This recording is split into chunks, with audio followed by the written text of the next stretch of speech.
Last time we talked about how God exercises his rule in the universe in part by delegating authority to other spiritual beings. One of those that shows up in the book of Job is Satan.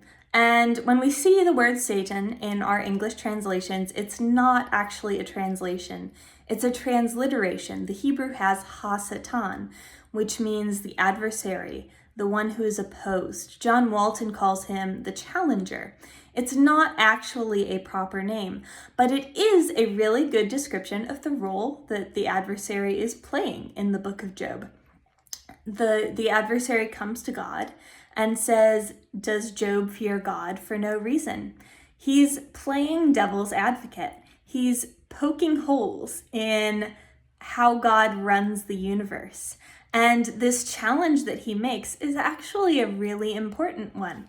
Basically, he's saying, Job is just worshiping you, God, because he gets what he wants out of it. Job worships you and you bless him. You do give him all of the good things. So Job doesn't really love you. You're not really worth worshiping.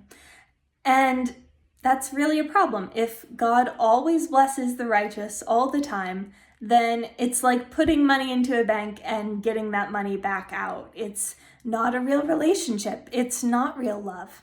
And it also makes it seem like humans can force God to act a certain way by just kind of doing what he wants. So Job's worship doesn't prove God's freedom and power in his actions, and it doesn't prove that God's truly worth loving and worshiping. And that is why God then gives the adversary permission to afflict Job. This is a test that God allows that proves Job's character, and over the course of the book proves God's character as well. It proves that God isn't just blessing Job because Job is doing all of the right things, which is what every other ancient Near Eastern deity would have done.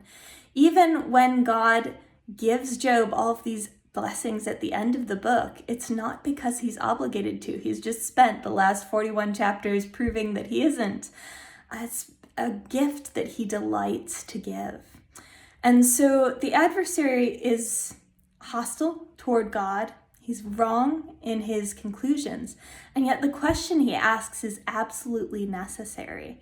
And it is absolutely necessary that God responds to that and proves the value of his character, proves that he is worth loving and worshiping, and also proves that Job loves him and worships him because of who he is and not because of what he gives.